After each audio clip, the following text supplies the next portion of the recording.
Pros, save more on the materials you need to get the job done inside and out at Lowe's. Right now, get 10% off in-stock Trex Naturals decking, now available in more styles. Plus, get 15% off select custom entry, interior, and storm doors. Then, we'll deliver it all straight to your job site to help keep your jobs moving. Get the brands pros trust, priced right, and ready when you need them. Our best lineup is here at Lowe's. Valid through 5/27. While supplies last. Selection varies by location.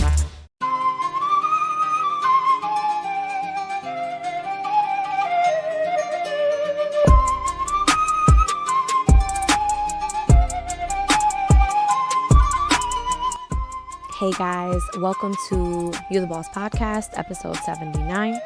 I'm your host, Pam. Today we're going to be talking about the boss energy and boundaries without guilt.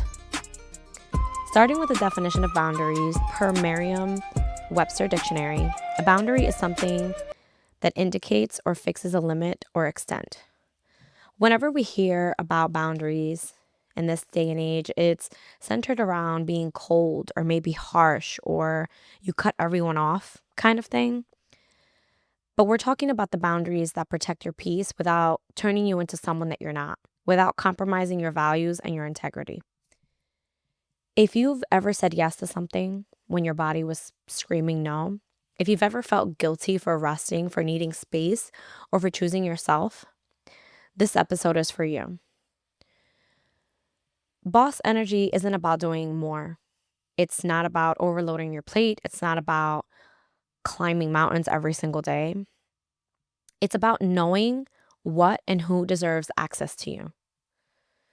Boundaries are not walls. They're not punishments. They're not selfish. Boundaries are instructions for how you want to be treated by others and by yourself. That part is important to highlight because we often associate boundaries with only enforcing them onto others. And what about if the boundaries are also about how you treat yourself? A boundary simply says, this is what I can give without betraying myself. We've talked a lot about in the last couple of weeks about that self-trust, about standing firm when you make a promise to yourself. The truth that no one tells you is that when you start to feel guilty about your boundaries, you feel like you're doing something wrong. You're not doing anything wrong. You feel guilty because you were conditioned to overgive, especially for my Latinas, my firstborn daughters, my youngest born daughters in male-dominated homes, my ladies who have become mothers with or without children. You know, you're raising your siblings and your nieces and your nephews and you're constantly the caregiver. We're taught to overgive. We've watched our grandmothers overgive. We've watched our mothers overgive. And now we're doing the same. And we're taught to go into this negative, almost in the negative of our energy by giving to everyone else but ourselves. And that's the reason that these boundaries feel so uncomfortable. It's because you were praised for being the easygoing one, the one that no one ever had to worry about, the strong friend. You were rewarded for always being available. You're rewarded for always answering the phone. You learned that when you love, you had to self-sacrifice. So now you're starting to honor your needs, you're honoring your boundaries. Your nervous system is panicking. It's saying, if I don't do this, will I be rejected? Will I still be loved or accepted if I honor myself or honor this boundary? But here's the reframe. Discomfort doesn't mean danger. It means that you're breaking an old pattern. I've mentioned that a few times on the podcast where it's just that your brain is seeing a break in that comfortability. And it means that you're being loyal to yourself, not that you're in danger. Guilt is not a red flag. When you feel that guilt, it's just a sign that you're choosing yourself in a new way. It's not saying that you're wrong. When you have boss energy, it's understanding that you don't need to over-explain yourself. You don't need to have permission. You don't need to be liked by everyone. Of course, we love to be liked by those that we care about. Of course, we want to be reassured. Of course, we want to be acknowledged. But you don't need to include others. You don't need to include everyone when you're making these boundaries. You can be kind and firm. You can be loving and accepting and also be unavailable. They can both exist. I wanted to list out some boundaries for you today that make it so that you're not burning bridges. Because again, often burning bridges and having boundaries is associated with one another. They don't hurt others or put you in a place when you're taking away those opportunities. So, number one, time boundaries. Your time is your most valuable resource. Instead of, sure, I'll figure it out, how about trying, I don't have the capacity for that right now. Capacity is neutral. You're not rejecting anyone. You're just honoring your bandwidth. You're saying, hey, I know that that's going to overwhelm me and I don't want it to if I want to show up in my full potential. Number two, emotional boundaries. You're not responsible for regulating other people's feelings. Let's just say that out the bat. You're not responsible for someone who is going to, how someone's going to feel about your no. Instead of trying to fix them or absorb it or explain, just try, I hear you. I'm choosing to take a step back from this conversation. Every conversation doesn't need a constant reply from you. I think we've gotten so used to confrontation at our fingertips that we've forgotten that we can walk away. Supporting someone doesn't require self-abandonment. You can be there for someone without abandoning yourself. Number three, which to me, this is probably the most important one, and that's self-boundaries. This is the one that people skip. This is the one that, they forget that they can have these. They sound like you're not checking your phone the first thing in the morning. Hi, I'm totally guilty of this. If you've ever gotten a good morning text from me, that's chances are that it was when I first woke up. Leaving when your energy drops.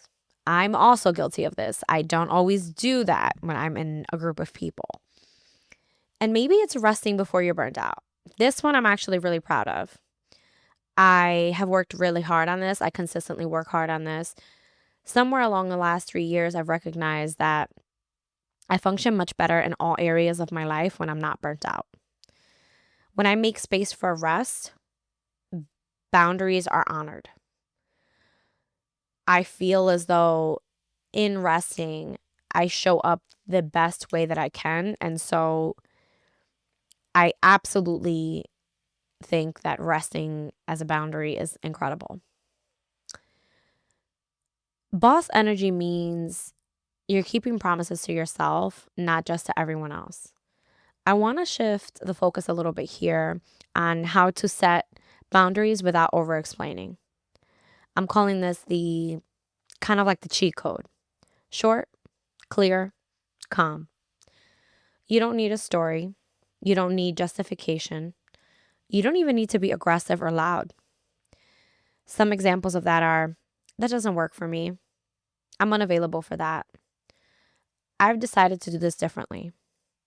Silence after a boundary is not rude, it's powerful. It's important to also know what happens when you hold a boundary. Some people will adjust. Some people will be so welcoming of it. Some people will resist. Some people that have benefited from your lack of boundaries, they're going to come out. They're going to quickly show the friction, and they're even going to say, well, you making this change is really making it this way for me. And that's really not a loss for you. It's more of like information.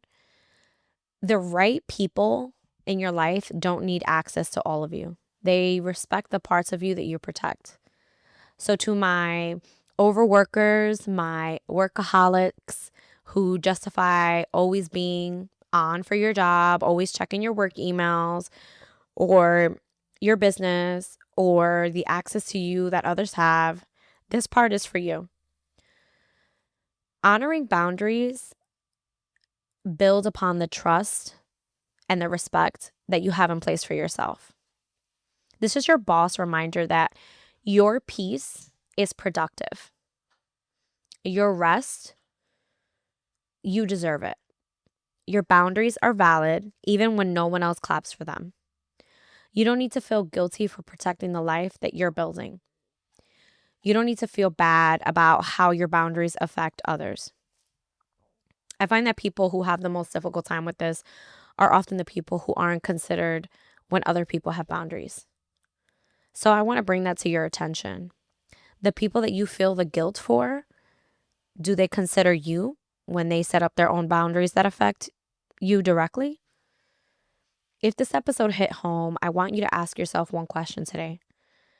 Where am I saying yes out of guilt instead of alignment? That answer will change everything. If you love this episode, I want you to share it with someone. Maybe someone who's learning to choose themselves. Maybe someone who's a recovering people pleaser. And don't forget, it's not that you care about people less. It's not that you're becoming more difficult. It's that you have realized that you're the boss of your life. Before we end this episode, I want to encourage you to leave us a review wherever you listen to your podcasts. We are on all streaming platforms, Spotify, Apple, and YouTube. Leave us a 5-star review. We definitely appreciate it. Thank you for listening. Come back again next week for another episode of You the Boss podcast.